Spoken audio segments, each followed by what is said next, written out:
Hi student, welcome to my channel. I am Shivam. तो आज हम देखेंगे स्पीड एंड वेलोसिटी के बारे में। इससे पीछे वाले लेक्चर में हमने देखा था डिस्टेंस एंड डिस्प्लेसमेंट के बारे में। तो देखो, स्पीड एंड वेलोसिटी हम इसमें सारा पढ़ेंगे। स्पीड से रिलेटेड जो भी हमारे पास स्पीड है, जैसे यूनिफॉर्म स्पीड है, वेरिएबल स्पीड क्या होती है, एवरेज स्पीड कैसे लेते हैं हम, उसी तरह से वेलोसिटी जो भी है वो सारा का सारा इस लेक्चर में हम डिटेल में पढ़ेंगे। तो चलो देखो, स्टार्ट करते हैं। तो सबसे पहले तो हम स्पीड देखते हैं, स्पीड होती क्या है। तो जैसे आप छोटी क्लास से पढ़ते आ रहे हैं कि स्पीड क्या होती है हमारे पास, अब आपको इसका फॉर्मूला भी पता है, सारी चीज़ें छोटी क्लासों से क्लियर है। लेकिन देखो, अगर नहीं पता, भूल गए हैं तो कोई बात नहीं। देखो, देखते हैं, एक छोटे से एग्जांपल से समझते हैं हम इसको। सबसे पहले जैसे मान लो ये कोई पोजीशन है ए, ठीक है, और यहाँ पे कोई पोजीशन है हमारे पास बी। ये मान लो कोई दो प्लेस हैं, जगह हैं दो, और इनके बीच में जो डिस्टेंस है वो मान लो 100 किलोमीटर, ठीक है। अब मान लो कोई कार जो है अभी इस पॉइंट ए पे है, कार इस पॉइंट ए पे है कोई कार, और एक और कार है यहाँ पे। दो कार है हमारे पास यहाँ पे, कार नंबर 1 और कार नंबर 2, दोनों पॉइंट ए पे हैं। तो इन्होंने जाना है ए से बी की तरफ, मतलब इन्होंने कितना डिस्टेंस कवर करना है, 100 किलोमीटर। अब ये जो कार नंबर 1 है, मान लो ये इस 100 किलोमीटर के पूरे डिस्टेंस को कवर कर लेती है, मान लो 2 आवर्स में, ठीक है। कार 1 ने इसको 2 आवर्स में कंप्लीट कर लिया, और जो हमारे पास मान लो कार नंबर 2 है, उसने टाइम लगाया इसके लिए 3 आवर्स, ठीक है। तो क्या हुआ, तो देखो यहाँ से आपको एक चीज़ तो क्लियर होगी कि कार 2 ने ज़्यादा टाइम लगाया। तो अब अगर उसने ज़्यादा टाइम लगाया तो कोई भी आप में से बता सकता है कि स्पीड किसकी ज़्यादा रही होगी। तो उसकी स्पीड ज़्यादा रही होगी जिसने टाइम कम लगाया, और उसकी स्पीड कम रही होगी जिसने टाइम जो है इसमें ज़्यादा लगाया इसमें, ठीक है। तो वही इसकी डेफिनेशन होगी। देखो, स्पीड की मतलब स्पीड का क्या दिख रहा है हमें, एक दिख रहा है हमें कि जो डिस्टेंस कवर्ड है और जो टाइम है उसमें कोई रिलेशन दिख रहा है। तो देखो, यहीं से हमारे पास स्पीड की डेफिनेशन बन गई। The distance travelled by A body per unit time is called speed of the body. मतलब एक पर्टिकुलर टाइम में, या इस एग्जांपल को देखो आप ऐसे भी समझ सकते हैं। मान लो एक और एग्जांपल लेते हैं हम इसी तरह से, कि मान लो ए से लेके बी तक दोबारा डिस्टेंस कितनी है, 100 किलोमीटर। ये पूरे ट्रैक की, पूरा ट्रैक यहाँ से ए से लेके बी तक 100 किलोमीटर है। अब मान लो कोई बॉडी जो है ए से चलना स्टार्ट हुई और ए से लेके अभी इस पॉइंट तक पहुंची हो। इस पॉइंट तक मान लो यहाँ पे डिस्टेंस है 40 किलोमीटर, और ये 40 किलोमीटर कवर कर लिया उसने कितने, मान लो ये कर लिया उसने 1 आवर में कंप्लीट। ये उसने 1 आवर में कंप्लीट कर लिया, ठीक है। तो अब देखो, अगर इसकी स्पीड निकालें हम कि इसकी स्पीड कितनी है, तो इसकी स्पीड कितनी है, देखो 1 आवर में कितना डिस्टेंस कवर कर रही हो, 40 किलोमीटर। और यहाँ पे हमने अलग से एग्जांपल लिया था कि यहाँ पे दो कार्स थी जिन्होंने ए से बी की तरफ जाना था। अब जिस कार ने कम टाइम लगाया तो उसकी स्पीड ज़्यादा होगी, और जिस कार ने ज़्यादा टाइम लगाया उसकी स्पीड क्या होगी, कम होगी, ठीक है।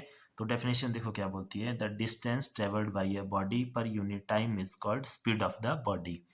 मतलब यहाँ से देखो क्या आ गया हमारे पास, स्पीड इज इक्वल टू, कहाँ से पता चल रहा है, distance travelled by a body, distance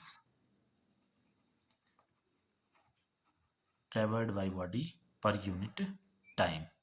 तो यानी कि जब भी हम देखो इस डिस्टेंस को यहाँ पे टाइम से डिवाइड कर रहे हैं तो हमारे पास स्पीड आ रही है। जैसे कैसे, देखो यहाँ पे 100 किलोमीटर के लिए कितना टाइम लगा कार 1 को, 2 आवर। तो यहाँ पे इसकी स्पीड क्या हो जाएगी, speed is equal to 100 kilometre upon 2 hour. मतलब स्पीड आ गई हमारे पास 50 किलोमीटर पर आवर, क्योंकि 2 से कैंसिल हो गया 50। और उसी तरह से अगर इस केस में हम स्पीड देखें तो कितनी आ जाएगी, 40 किलोमीटर पर आवर। पहले से 1 है तो ये आ गया हमारे पास सिंपल 40 किलोमीटर पर आवर।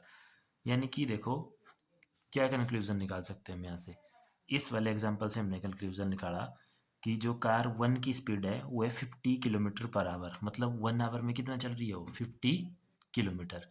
और जो इस एग्जांपल 2 से हमें कंक्लूजन मिला वो मिला कि यहाँ पे जो स्पीड है गाड़ी की वो कितनी है, 40 किलोमीटर पर आवर है, ठीक है। तो ये हो गया इसका स्पीड का फॉर्मूला, क्या, S is equal to short में से D by T, distance upon time, simple, ठीक है। डी से डिस्टेंस और टी से टाइम। तो ये हो गया सिंपल का, सॉरी, स्पीड का एक सिंपल फॉर्मूला। अब देखते हैं स्पीड के एसआई यूनिट। तो इसके एसआई यूनिट क्या होंगे, देखो तो फॉर्मूले से लिखेंगे। देखो क्या फॉर्मूला होता है स्पीड का, SI unit distance upon time. तो डिस्टेंस के एसआई यूनिट है मीटर, टाइम के क्या है सेकंड, तो इसका भी आ गया मीटर पर सेकंड। उसी तरह से अगर इसका डायमेंशन फॉर्मूला लिखें तो डायमेंशनल फॉर्मूला देखो, डायमेंशनल फॉर्मूला क्या हो जाएगा हमारे पास, यहीं से देखो डिस्टेंस के लिए क्या लिखते हैं हम, एल स्क्वायर ब्रैकेट में टाइम के लिए टी, तो ये टी ऊपर चला जाएगा तो यह आ जाएगा एल टी माइनस वन, तो ये हो गया स्पीड का डायमेंशनल फार्मूला। अब देखते हैं नेक्स्ट टाइप्स ऑफ स्पीड। लेकिन उससे पहले देखो इस एग्जाम्पल वन में हमने एक केस और लिया था, उसमें एक कार टू ली थी हमने, और उस पर हमने बोला था कि वो जो है इस डिस्टेंस को कवर कर रही है कितने आवर्स में, 3 आवर्स में। तो अगर हम उसकी स्पीड की बात करें तो उसकी स्पीड कितनी आ जाएगी हमारे पास, एस इजिकल टू 100 किलोमीटर/3, ठीक है। और इसको अगर आप सॉल्व करेंगे तो ये आ जाएगा हमारे पास 33 पॉइंट समथिंग, ठीक है, 33 पॉइंट समथिंग इसकी वैल्यू आ जाएगी, या 33 किलोमीटर/आवर। तो इसका मतलब है ये 1 किलोमीटर में कितना डिस्टेंस कवर कर रही है, 33 पॉइंट समथिंग। तो यहाँ से भी क्लियर है कि किसकी स्पीड ज़्यादा है, देखो कार वन की, ठीक है। तो इस तरह से हम इनकी स्पीड का कंपैरिजन भी कर सकते हैं। तो यहाँ से एक चीज़ क्लियर है कि अगर कोई गिवन डिस्टेंस है और उस डिस्टेंस को अलग अलग बॉडीज जो है ट्रेवल कर रही है, तो किस बॉडी की स्पीड ज़्यादा होगी, अगर हमें टाइम दिया है तो जिस बॉडी ने टाइम कम लिया उसकी स्पीड ज़्यादा होगी, और जिस बॉडी ने टाइम ज़्यादा लिया उसकी स्पीड कम होगी। तो ये तो था सिंपल सा कंसेप्ट स्पीड का। अब देखते हैं हम आगे टाइप्स ऑफ स्पीड है हमारे पास। तो टाइप्स ऑफ स्पीड में है जैसे uniform speed and non uniform speed. तो टाइप्स ऑफ स्पीड में फर्स्ट है हमारे पास यूनिफॉर्म स्पीड, और इस स्पीड को हम कांस्टेंट स्पीड भी बोलते हैं। देखो ये क्या होती है, इसको भी एक एग्जांपल से समझते हैं। जैसे मान लो बॉडी ने चलना है ए से, जाना कहाँ है, ए से लेके बी तक। मान लो ये टोटल डिस्टेंस है अब हमारे पास 200 किलोमीटर, ये सारा का सारा डिस्टेंस है ए से लेके बी तक 200 किलोमीटर, और बॉडी ने इसको ट्रेवल किया।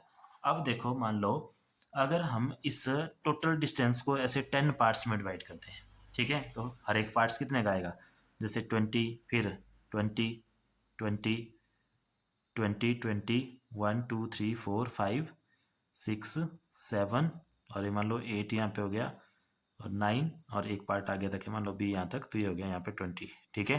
तो ये 10 पार्ट्स 20 20 किलोमीटर में हमने डिवाइड कर लिए।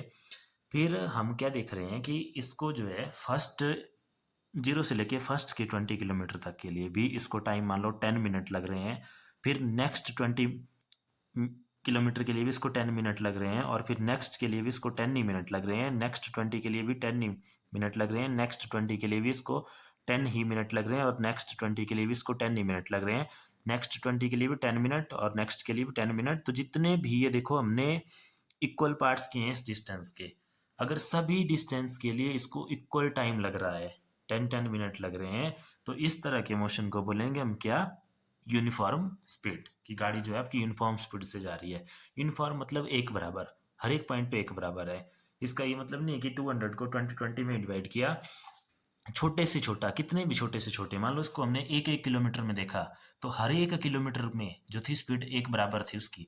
जैसे मान लो 20 किलोमीटर के लिए कितनी आई, 10 मिनट लगे हैं, तो अब अगर मान लो यहाँ पे 10 किलोमीटर की बात की जाए तो 10 किलोमीटर के लिए कितने लगेंगे, 5 मिनट। तो हर एक 10 किलोमीटर का जो गैप बनाएंगे हम, उसके लिए उसको 5 ही मिनट लगे होने चाहिए उस केस में। तो उसी केस में बोलेंगे हम कि जो स्पीड है आपके पास वो यूनिफॉर्म स्पीड है गाड़ी की। क्लियर है। जैसे एक और एग्जांपल देखो सिंपल सा, जैसे मान लो टोटल डिस्टेंस कितना है, 50 किलोमीटर है, दोबारा इसके पार्ट्स कर दिए, जैसे मान लो यहाँ पे 2 ही पार्ट्स करें, 25 की। तो मान लो अगर पहले 25 किलोमीटर के लिए बॉडी को टाइम लग रहा है मान लो 20 मिनट, तो नेक्स्ट 25 किलोमीटर के लिए भी टाइम कितना लगना चाहिए उसको, 20 मिनट ही लगना चाहिए। ये तो थे इसके बड़े बड़े पार्ट। अगर मान लो इसके छोटे छोटे पार्ट्स कर देते हैं, छोटे छोटे पार्ट्स का मतलब है जैसे ये 50 किलोमीटर है, इसको हमने 5 5 किलोमीटर में डिवाइड कर दिया, तो जितना टाइम फर्स्ट 5 किलोमीटर के लिए लगा होगा उतना ही टाइम नेक्स्ट 5 किलोमीटर के लिए लगा होना चाहिए, और उतना ही नेक्स्ट 5 किलोमीटर के लिए लगा होना चाहिए। तो अगर कोई गाड़ी इस तरह से जा रही है तो उसको बोलेंगे हम कि गाड़ी आपकी यूनिफॉर्म स्पीड के साथ जा रही है। वही हमने देखो डेफिनेशन में लिखा है, uniform speed, a particle is said to be moving with uniform और constant speed if it travels equal distance in equal interval of time. ठीक है, तो ये था यूनिफॉर्म स्पीड। अब देखते हैं नॉन यूनिफॉर्म स्पीड। अब देखो नेक्स्ट टाइप है हमारे पास नॉन यूनिफॉर्म स्पीड, या इसको हम वेरिएबल स्पीड भी बोलते हैं। तो वेरिएबल स्पीड पता है आपको, वेरिएबल वर्ड यूज होता है चेंजिंग के लिए। तो इसको भी देखो एग्जांपल से समझते हैं। पहले इसमें देखो हम दो केस लेंगे। मान लो ए से बी का डिस्टेंस है, सिंपल सा ले लेते हैं 10 किलोमीटर, ठीक है, 10 किलोमीटर ले लिया। अब मान लो क्या हो रहा है कि जब बॉडी ने मूव करना स्टार्ट किया तो फर्स्ट 2 किलोमीटर के लिए 2 किलोमीटर के पार्ट बना लेते हैं इसके। ये हो गया 2, फिर नेक्स्ट 2 हो गया 4, फिर नेक्स्ट 2 हो गया 6 और नेक्स्ट 2 8 और ये हो गया 10 टोटल। ठीक है, तो ये देखो ये जो फर्स्ट के 2 किलोमीटर आए इसके लिए मान लो बॉडी ने टाइम लिया आपके पास 10 मिनट। फर्स्ट 2 किलोमीटर के लिए कितना टाइम ले लिया बॉडी ने? 10 मिनट। लेकिन फिर जो नेक्स्ट 2 किलोमीटर है उसके लिए मान लो बॉडी ने टाइम लिया अब 9 मिनट। और फिर नेक्स्ट के जो है उसके लिए मान लो 11 मिनट ले लिया, और जो नेक्स्ट के हैं उसके लिए दोबारा मान लो 10 मीटर ले लिया, और जो लास्ट के 2 किलोमीटर थे उसके लिए बॉडी ने मान लो 8 मिनट लिए। तो अब यहाँ पे देखो क्या हो रहा है, अगर हम डिस्टेंस को इक्वल इंटरवल में डिवाइड कर रहे हैं, जैसे 2 2 किलोमीटर में डिवाइड कर रहे थे, तो हर एक इंटरवल के लिए जो थे टाइम की वैल्यू अलग अलग आ रही है। तो इस केस को हम क्या बोलेंगे, कौन सी स्पीड हुई? यूनिफॉर्म या नॉन यूनिफॉर्म या वेरिएबल स्पीड। ठीक है, और इसका उल्टा क्या था, जब हर एक पार्ट्स के लिए टाइम सेम लग रहा था तो यूनिफॉर्म स्पीड थी। एक इस तरह से भी आप इसको डिफाइन कर सकते हैं, या देखो हो सकता है हम क्या करें, दूसरे केस से भी कर सकते हैं कि जैसे हमने उसमें बोला था कि इक्वल टाइम इंटरवल में बॉडी जो है इक्वल डिस्टेंस कवर करेगी। अब इसमें मान लो ए से बी की तरफ बॉडी जानी है, 10 किलोमीटर उसने ट्रेवल करना है। अब मान लो हमने 10 10 मिनट पे देखा, मान लो जैसे फर्स्ट 10 मिनट पे हमने देखा कि बॉडी ने कितना डिस्टेंस ट्रेवल कर लिया। मान लो उस टाइम तक बॉडी ने डिस्टेंस ट्रेवल किया कर लिया 2 किलोमीटर। ठीक है, फिर हमने नेक्स्ट 10 मिनट में देखा, तो अब नेक्स्ट 10 मिनट में हो सकता है कि बॉडी ने डिस्टेंस ट्रेवल किया उस टाइम 1 किलोमीटर ही, यहाँ से यहाँ तक ये 1 किलोमीटर ही गई। ठीक है, और फिर हो सकता है कि नेक्स्ट 10 मिनट में बॉडी ने नेक्स्ट 3 किलोमीटर ट्रेवल कर लिया, उस टाइम वो 3 किलोमीटर चली गई। तो ये जो इस तरह का मोशन आ रहा है कि इक्वल टाइम इंटरवल में अलग अलग डिस्टेंस बॉडी कवर कर रही है, या इक्वल डिस्टेंस कवर करने के लिए बॉडी अलग अलग टाइम ले रही है, तो उस टाइप के मोशन को हम बोलेंगे वेरिएबल स्पीड, कि गाड़ी कौन सी स्पीड से जा रही है, वेरिएबल स्पीड के साथ। ठीक है, और ये जो देखो जैसे हमारी रोड पे गाड़ियाँ चलती है या बसेस वगैरह का मोशन होता है, ये सारा होता है नॉन यूनिफॉर्म स्पीड के साथ। क्योंकि आप लोगों को पता है, जैसे मान लो कोई भी रोड है तो कहीं पे रोड अगर प्लेन है तो वहाँ पे गाड़ी की स्पीड बढ़ जाती है, तो वहाँ पे मान लो जैसे अगर 1 किलोमीटर रोड बिल्कुल स्ट्रेट है तो वहाँ पे गाड़ी की स्पीड बढ़ जाएगी, तो उस 1 किलोमीटर के लिए टाइम उसको कम लगेगा। फिर आगे मान लो उसके बाद कर्व वाला रोड आ रहा है तो वहाँ पे गाड़ी की स्पीड डाउन हो जाएगी तो ज़्यादा टाइम लगेगा। तो वो कौन से टाइप का स्पीड है आपके पास? वो है नॉन यूनिफॉर्म स्पीड। ठीक है, और यूनिफॉर्म स्पीड जैसे ट्रेन्स वगैरह हैं उनकी फिक्स स्पीड कर दी जाती है, फिर वो फिक्स्ड, जैसे फिक्स्ड स्पीड होती है उनकी एक बराबर स्पीड से चलती है, तो वो आपके पास है यूनिफॉर्म स्पीड, और ये था नॉन यूनिफॉर्म स्पीड। अब थर्ड देखते हैं हम, थर्ड है हमारे पास एवरेज स्पीड। तो एवरेज स्पीड क्या होती है ये देखते हैं। तो देखो एवरेज स्पीड हम कम लेते हैं जब कोई बॉडी वेरिएबल स्पीड के साथ मूव कर रही हो। वेरिएबल स्पीड देखो अभी पढ़ा, दोबारा एक एग्जांपल लेते हैं कि मान लो कोई बॉडी ए से बी की तरफ जा रही है, और उसने फर्स्ट 1 किलोमीटर के लिए टाइम लिया 10 मिनट, और नेक्स्ट 3 किलोमीटर के लिए टाइम लिया उसने 20 मिनट, और नेक्स्ट 6 किलोमीटर के लिए टाइम लिया उसने 30 मिनट। तो यहाँ पे देखो अगर हम 1 1 किलोमीटर की बात करें तो यहाँ पे देखो, अब यहाँ पे फर्स्ट 1 किलोमीटर के लिए उसने टाइम कितना लिया 10 मिनट का, लेकिन नेक्स्ट 3 किलोमीटर वो 20 मीटर पे 20 मिनट पे निकल गई। तो इसका मतलब है ये 10 से कम हो गया यहाँ पे, और उसी तरह से यहाँ पे भी आ गया। अगर यहाँ देखो 6 किलोमीटर चल पड़ी हो 30 मिनट में, तो इसका मतलब है 1 किलोमीटर के लिए कितना टाइम लिया उसने 5 मिनट का। तो ये कौन सी मोशन है आपके पास, या कौन सी स्पीड है, वेरिएबल स्पीड। तो इन केस में हम क्या निकालते हैं, एवरेज स्पीड निकालते हैं। और बी एवरेज कैसे निकालते हैं, तो इसका देखो ratio of total distance travel by the body. तो टोटल डिस्टेंस ट्रेवल कितना हुआ यहाँ पे 1 + 3 4 किलोमीटर, 4 + 6 हो गया 10 किलोमीटर। या ऐसे देखो 1 kilometre plus 3 kilometre plus 6 kilometre और डिवाइड बाई टोटल टाइम। तो टोटल टाइम कितना हो गया 10 minute plus 20 minute plus 30 minute. तो इसको प्लस करेंगे तो आ गया ऊपर 10 किलोमीटर और नीचे आ गया ये कितना 10 + 20 हो गया 30, 30 + 30 हो गया 60 मिनट, 60 मिनट मतलब 1 आवर। तो ये जो हमारे पास स्पीड आई 10 किलोमीटर पर आवर, ये आई इसकी एवरेज स्पीड। जबकि 10 किलोमीटर देखो इसकी सिर्फ फर्स्ट 1 किलोमीटर के लिए थी, बाकी स्पीड अलग अलग थी हर जगह। ठीक है, लेकिन हमने इसकी एवरेज निकाल ली, तो एवरेज कितनी आई, एवरेज आएगी इसकी 10 किलोमीटर पर आवर। ठीक है, इसी तरह से एक और एग्जांपल से समझते हैं इसको। देखो जैसे मान लो कोई बॉडी है वो इस तरह से जा रही है, उसके हमने मान लो दो ही पार्ट्स करने, ज़्यादा नहीं करने। मान लो टोटल डिस्टेंस है हमारे पास 50 किलोमीटर, तो जो फर्स्ट 25 किलोमीटर है वो बॉडी ने ट्रेवल कर लिया मान लो 2 आवर्स में, और जो नेक्स्ट 25 किलोमीटर है वो मान लो बॉडी ने ट्रेवल किया 4 आवर में। तो ये कौन सा केस हो गया, वेरिएबल स्पीड का। तो इस केस में भी एवरेज क्या आ जाएगी, देखो B average is equal to total distance. तो टोटल डिस्टेंस कितना हो गया यहाँ पे 25 + 25 अपॉन किलोमीटर, और टोटल टाइम कितना हो गया 2 hour + 4 hour that is 6 hour. तो इस केस में बॉडी की एवरेज स्पीड आ गई 50 किलोमीटर अपॉन 6 आवर।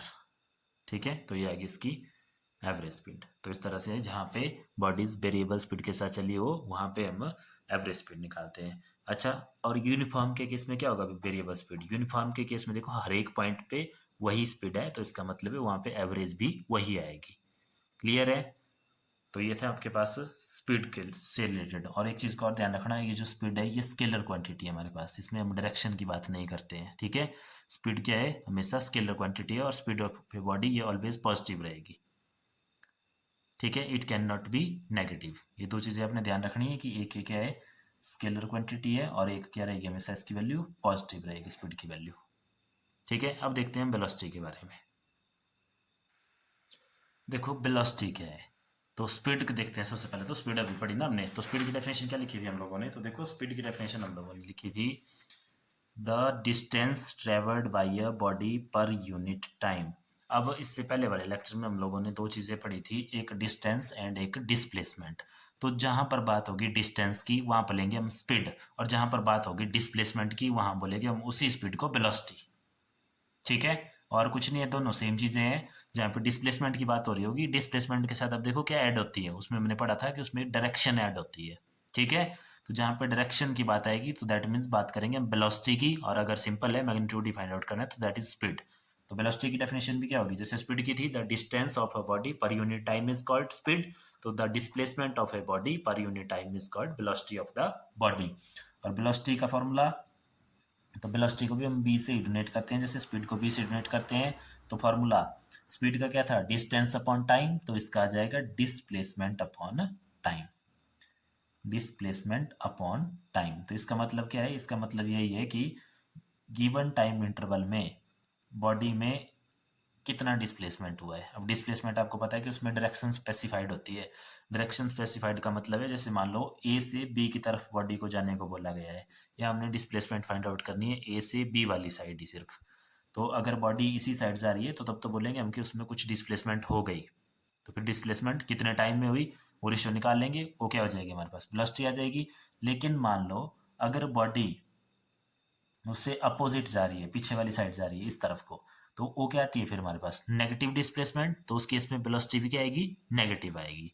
ठीक है, और अगर बॉडी मान लो घूम फिर के वापस उसी पॉइंट पे आ जाती है, जैसे चली थी कुछ उसने ट्रैवल किया लेकिन वापस उसी पॉइंट पे पहुंच गई, तो उस केस में डिस्प्लेसमेंट क्या होती थी? जीरो। ये डिस्टेंस एंड डिस्प्लेसमेंट हमने इससे पहले वाली वीडियो में पढ़ा है, अगर आपने वो नहीं देखी है तो उसका लिंक डिस्क्रिप्शन में है, तो उसको जाके देख लें। ठीक है, तो ये वेलोसिटी का फॉर्मूला। अब देखो एसआई यूनिट क्या हो जाएंगे इसके? तो एसआई यूनिट भी इसके वही होंगे जो किसके थे? स्पीड के थे। या यहाँ से निकालो, देखो डिस्प्लेसमेंट को किस में मेजर करते हैं? मीटर में, और ये नीचे क्या आ गया टाइम? सेकंड में, तो सिंपल आ गया मीटर पर सेकंड। उसी तरह से इसका डायमेंशन फार्मूला, तो डायमेंशन फार्मूला डिस्प्लेसमेंट लेंथ से और टाइम टी से लिखते हैं इसको, तो ये भी हो गया हमारे पास LT-1। क्लियर है? तो अब उसी तरह से जैसे उसमें हमने पढ़ा था क्या, और एक चीज़ का और ध्यान रखना, अब देखो डिस्प्लेसमेंट क्या थी? स्केलर या वेक्टर? तो डिस्प्लेसमेंट वेक्टर थी, तो वेलोसिटी भी क्या होगी? तो वेलोसिटी भी हमारे पास क्या होगी? Vector quantity. इसमें डायरेक्शन आएगी वेक्टर क्वांटिटी। स्केलर और वेक्टर हम आगे वाले चैप्टर में इनको डिटेल में पढ़ेंगे। ठीक है, तो डिस्प्लेसमेंट भी क्या थी आपके पास? वेक्टर थी, तो वेलोसिटी भी क्या आई हमारे पास? वेक्टर आई है। ठीक है, अब देखो डिस्प्लेसमेंट जीरो भी आती है और नेगेटिव भी आती है, तो वेलोसिटी भी हमारे पास ये नेगेटिव भी हो सकती है, जीरो भी हो सकती है और पॉजिटिव भी हो सकती है। जबकि जो स्पीड थी हमेशा वो क्या रहेगी? हमेशा पॉजिटिव ही रहेगी, वो कभी भी नेगेटिव नहीं होगी। ठीक है, अब देखते हैं इसमें इसके टाइप्स ऑफ वेलोसिटी। देखो फर्स्ट टाइप है हमारे पास यूनिफॉर्म वेलोसिटी। तो जैसे हमने यूनिफॉर्म स्पीड के केस में पढ़ा था कि अगर कोई बॉडी इक्वल टाइम इंटरवल में, जैसे मान लो 20 मिनट में बॉडी ने ट्रेवल किया 5 किलोमीटर, नेक्स्ट 20 मिनट में भी बॉडी ने ट्रेवल किया 5 किलोमीटर ही, नेक्स्ट 20 मिनट में भी बॉडी ने ट्रेवल किया 5 किलोमीटर, और नेक्स्ट 20 मीटर में भी बॉडी ने ट्रेवल किया 5 मीटर 5 किलोमीटर ही, तो उसको बोलते थे हम यूनिफॉर्म स्पीड। तो यूनिफॉर्म वेलोसिटी भी वही होगी, लेकिन इस टाइम हम डिस्टेंस की जगह क्या वर्ड यूज़ करेंगे, डिस्प्लेसमेंट। मान लो अब बॉडी में इक्वल डिस्प्लेसमेंट हो रही है इक्वल इंटरवल ऑफ टाइम में। जैसे फर्स्ट 20 मिनट में कितनी डिस्प्लेसमेंट हुई, 5 किलोमीटर। नेक्स्ट 20 मीटर में कितनी हुई, 5 किलोमीटर। नेक्स्ट 20 में कितनी हुई, 5 किलोमीटर। नेक्स्ट 20 में कितनी हुई, 5 किलोमीटर। या अपोजिट बोल सकते हैं कि फर्स्ट 5 किलोमीटर के लिए कितना टाइम लिया बॉडी ने, 20 मिनट। नेक्स्ट 5 के लिए भी 20 मिनट, नेक्स्ट 5 के लिए भी 20 मिनट, एंड नेक्स्ट 5 के लिए भी 20 मिनट। तो उस केस को बोलेंगे हम कि ये कौन सा केस है, यूनिफॉर्म वेलोसिटी का है। ठीक है, जैसे यहाँ पे टोटल डिस्टेंस था 20, उसको हमने 5 किलोमीटर के इंटरवल में डिवाइड किया था। इससे छोटे में करें तो तब भी बराबर रहना चाहिए, और बड़े में करें तब भी बराबर रहना चाहिए। जैसे मान लो 10 के ही करें, तो फर्स्ट 10 के लिए देखो कितना लग रहा है, 20 + 20 40, और नेक्स्ट 10 के लिए भी कितना लग रहा है, 20 + 20 40। अगर हम यहाँ पे 1 या 2 किलोमीटर के टाइम के डिस्टेंस इंटरवल बनाए, तो टाइम भी सेम आना चाहिए हर एक इक्वल डिस्प्लेसमेंट के लिए। ठीक है, तो ये थी यूनिफॉर्म वेलोसिटी, बिल्कुल स्पीड की तरह ही है। उसी तरह से नेक्स्ट देखते हैं इसमें नॉन यूनिफॉर्म वेलोसिटी।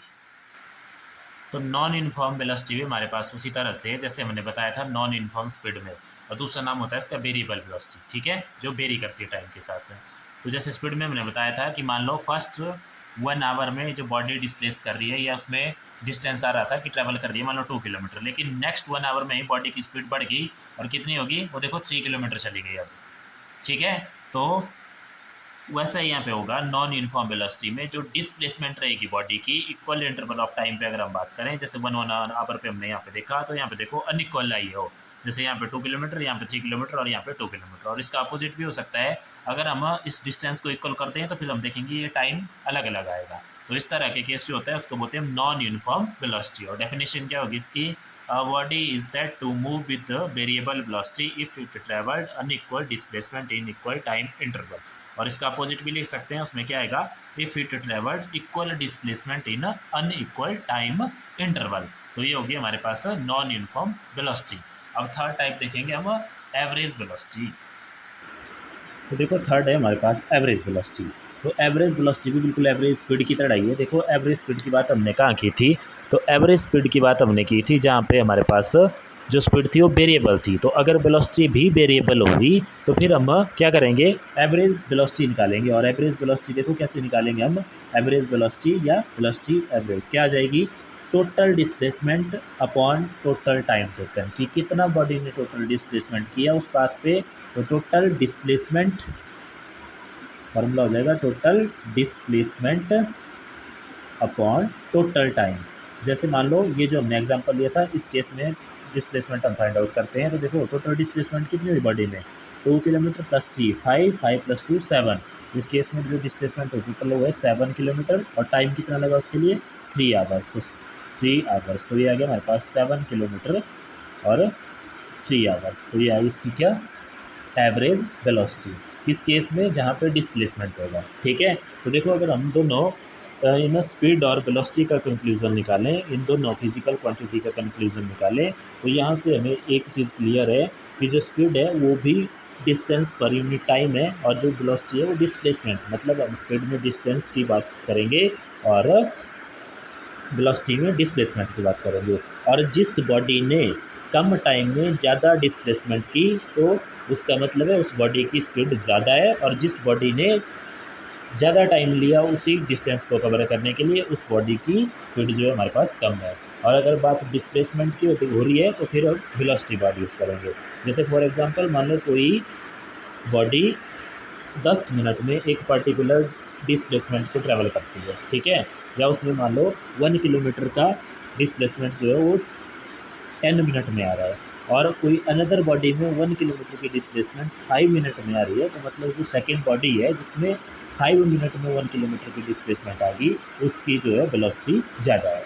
तो ये था स्पीड एंड वेलोसिटी के बारे में। तो आप लोगों ने इसको कर लेना अच्छे से। आज के लिए इतना ही, बाकी देखेंगे हम किसी नेक्स्ट लेक्चर में। Thank you.